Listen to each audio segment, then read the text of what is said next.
What's going on, guys? Specs here, and I'm happy to bring you my Mount Silver Season 4. I think we're on 4. Draft analysis video. You're probably going to see this and be like, holy shit, this guy's uploading, which I know doesn't ever happen. But I've been having the itch, and this league's starting up. I've been in it since Season 1. I'm a mod at this point. So I figured I might as well upload the games for you guys. And the team's a lot of fun. I can't wait to show you guys this team. But the team looks like we should be able to get some wins with it. So let's jump right into it. Our first pick, we had 6th pick overall. So the mon I wanted, I had to make some moves. I had to talk some boys out of it. I had to be like, no, you want this mon. You don't want this mon. Don't even worry about this. But it worked out, and I got to snag myself Tapu Koko, round 1. Um, Man, you guys know what Koko does. Koko is blistering fast. Electric Train, or the Surge, is a great ability. Gives it 50%, basically choice specs on every electric attack it clicks. It's insane. It gets Nature's Madness to beat down its counters. Taunt, Roost, Calm Mind, Iron Defense. This mon gets everything. U-turn as well. To beat out when the enemy has like a pesky ground type that won't go away. You have U-turn. You get Grass Knot. You get Dazzlingly. This mon is fantastic. I could not wait to grab my Koko. I've been waiting to use this mon again for so long, and I finally got to use it. I'm really excited. Also, you'll see that the this little guy right up here. That means we made Koko one of our Z movers. How this works is, we had a points draft. So instead of your normal tiers, each mon was individually priced. And at the end of the draft, we got a set amount of points to assign Z movers. So if Koko was 20 points, it wasn't, but let's just say it was. So if Koko was 20 points and we have 35 Z points, we can make Koko our Z captain for 20 points out of the 35. And then if we had like a 15-point mon, we can make that a Z captain as well, as long as the total doesn't exceed 35 was our limit. So in the second round, I kind of didn't know what I wanted. I kind of just wanted Koko and had to take the draft from there. But in the second round, I noticed that this guy was still on the board. I hadn't grabbed a dragon, and a lot of the big ones started to go. So I had to jump on Hydreigon. Hydreigon is a dark dragon. I've used it before. I used it in PMU most recently, and it led the league in kills, going 26-2 and helping me win my first Wi-Fi League championship. This mon, oh man, I cannot tell you how much I love Hydreigon. This mon is such a beast. The dragon typing giving it plenty of resistances, coupled with the fact that it gets Roost, Defog, Taunt, Toxic. It's a good support mon that a lot of people don't give it credit for. But look at that special attack stat. When you're just firing off Specs, Dark Pulses, and U-turn, not U-turns, what am I saying? Specs, Dark Pulses, Draco Meteors, Earth Powers, Fire Blast. Oh man, this thing hits like an absolute truck. And coupled with that, it does get U-turn, makes it really good for grabbing momentum. So between Koko and Hydra, I already have 2 mons that are excellent U-turners. With my next pick, I wanted to grab a little bit of bulk. I also want to kind of finish up my Dragon Fairy Steel Core, because those 3 types, honestly, they're just so important having good ones. So I had to go with my steel type here, and I got to grab Ferrothorn. Ferrothorn's another mon I've used before. It's a grass steel type. It's only weak to fire fighting. Great defenses, absolutely excellent defenses, coupled with its type, and not a bad attack set either. So power ups and gyro balls are still gonna hurt from this thing. It's not complete setup fodder like other walls tend to be. This helps my team a lot because it gets Stealth Rocks as well as access to Spikes coupled with Leech Seed. So Hydreigon already is just fire. If I have a Leech Seed up on a mon that comes in to want to click a fire move, I can just go Hydreigon, eat it up, get the Leech Seed recovery, be in a position to threaten something out. These 3 so far, I think pair fantastically together. The Leech Seed support from Ferrothorn, the Volts turning from Koko and Hydreigon. I don't know. I'm really excited for. If my draft stopped here and I had to pick 5-point mons the rest of the way, I would still be excited about this team. But I didn't have to pick 5-point mons the rest of the way, and I got to keep picking powerhouses. So my next pick, I wanted to work on some clearing, because Hydra and Koko get defog, but they're not the most reliable. Sure, they can run it, but it's not always like the optimal set you want to bring. So I grabbed a pretty reliable spinner, Mega Blastoise. Mega Blastoise is super bulky with 120, 115 defenses, and 80 HP isn't bad either. But you can also just go modest Mega Launcher and use that 135 attack stat to just demolish teams, rip them apart with basically stab Aura Spheres, Dark Pulses, and Dragon Pulses. 103 attack, it gets some cool like physical moves. Like it gets Avalanche, gets Rock Slide, gets Aqua Jet. Honestly, Mega Blastoise is pretty straightforward. It can be a devastating attacker, but it can be bulky as well with like Toxic or Rapid Spin, stuff like that. So right about now, I realized that I only had one more pick that I wanted in mind at this point, so I was still improvising the draft. The only other mon I had in mind, I got it. I'll let you guys know what it was when I get to it. But after this, we grabbed Volcarona. So at this point, my Fairy Dragon Steel Core and my Firewater Grass Core is finished in 5 picks. I have 3 absolutely terrifying threats on my squad already. Volcarona, as you can see by the little Z crystal as well, is one of our Z movers. So right now we have Z Tapu Koko and Z Volcarona. Z Volcarona, just look at this. Like this thing, you guys know what it does. Like it clicks Quiver Dance and absolutely rips holes in teams. Like one Quiver Dance, a whole team can just bend over to Volcarona. Like this thing's coverage coupled with the amazing attack stat, the solid speed for a boosting move of like Quiver Dance, and on the special side, you're not gonna kill it unless it's like, I don't know, Specs, Power Gem, whatever, maybe. Either way, Volcarona is a terrifying setup super, coupled with the fact that I already have, the 2 defoggers and the spinner mentioned above. This is why I kind of felt more confident in taking it.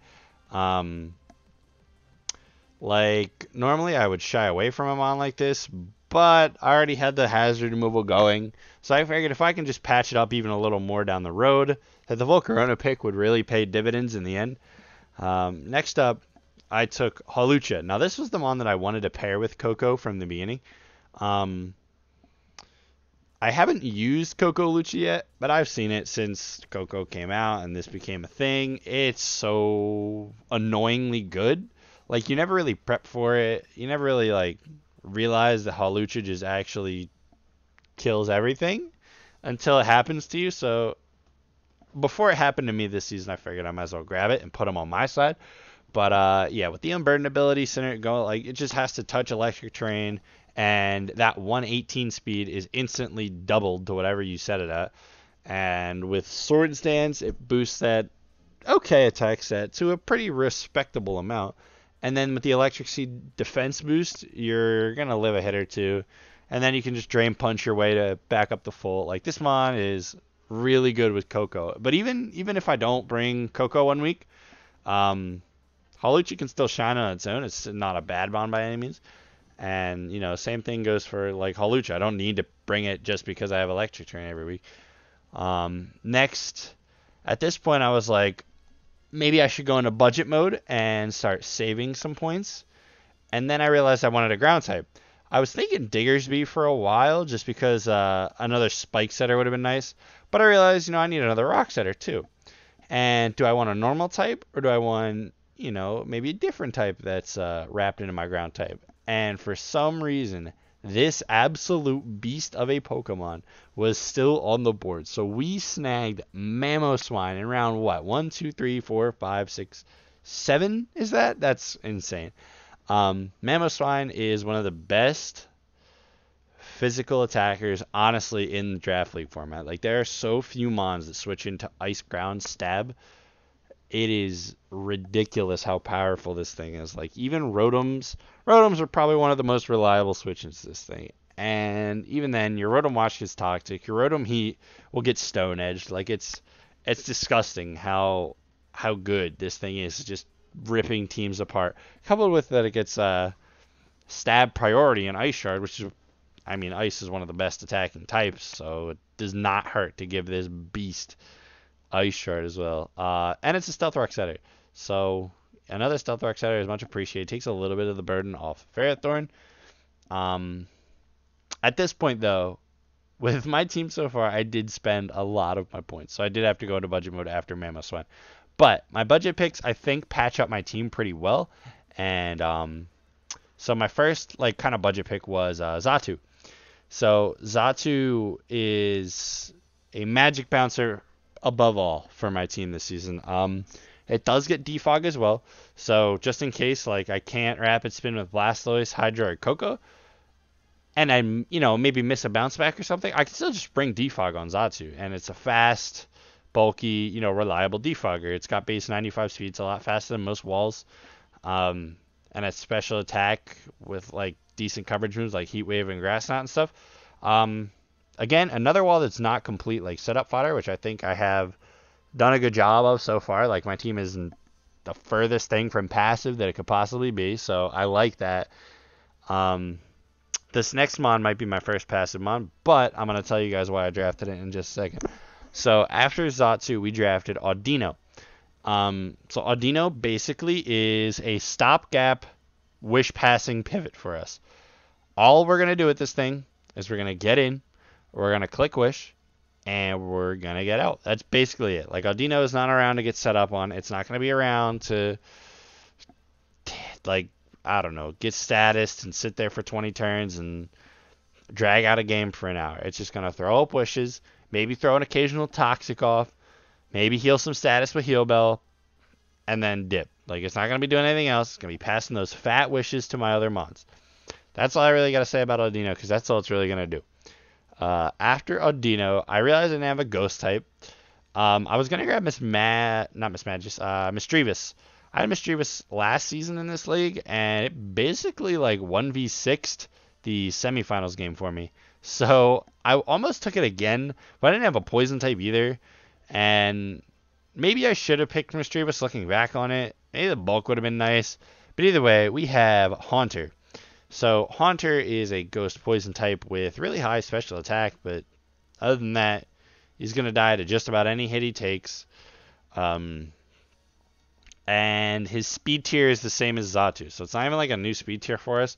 Looking back on this pick, I kind of regret this now, but it's alright. So Haunter's a Z mover as well. So Coco was 17 points. I think Volcarona was 13. So that put me at 30. So I had to honestly take these last two budget mons as Z movers so I could wrap it up pretty well. Haunter was 3 points, so it put us at 33 Z points after this pick. And then my last pick to round out the draft was Barbaracle. Now, I didn't know what I was going to pick with this last pick. I had a buddy of mine that we were discussing, picks with, throwing them back and forth, and he really said that 3-point Barbaracle is kind of a steal now that it gets like liquidation, can't miss Rager Cells and stuff like that. And after looking at it, I figured, why not? Maybe every other week it'll be good to have like a physical water type instead of Blastoise. And even if it doesn't like Shell Smash, it's a good like physically defensive mon, only being weak to like a few things. I think it's just electric, fighting, and grass, and ground. Okay, so not as good of a type as I thought, but that's okay. It's still got base 115 defense, gets stealth rocks. I think it could be an okay mon. I've never used it before, but I'm excited to try. I've seen Shell Smash Barbaracle do pretty well somewhere. It's one of those surprise mons you don't really expect, and then it comes through and 6-0s you, and you're like, damn, that just happened. But either way, that's my draft. So we have Tapu Koko, Hydreigon, Ferrothorn, Blastoise, Mega, Volcarona, Hawlucha, Mamoswine, Xatu, Audino, Haunter, and Barbaracle. Not a really bulky team, but a team that I think I'll be comfortable playing with. Just, like pivoting around my offense, getting things in to do damage, and then going for sweeps with like Volcarona, Hawlucha, Mamoswine, whatever it be. I think I'm really comfortable with the team. I really like it, and I think we're going to go pretty far. If you guys don't know, I've been in Mount Silver since Season 1. I'll give you a recap of how each season has ended. Season 1, I came in as a replacement coach and won the championship. Season 2, I lost in the semifinals to my good buddy Evan. And then Season 3, which just ended, we made finals and lost to Evan again. There was a lot of unlucky paralysis from his Tangela, but that's all right. We're going to get back out there Season 4, and we're going to tear it up. So that concludes the draft analysis. I hope you guys enjoy, and I will see you for the week 1 team builder, probably going up maybe a week from this video. Maybe a little less. I don't know. Depends on how I upload this. Either way, have a good night, guys, and I'll catch you in the next video.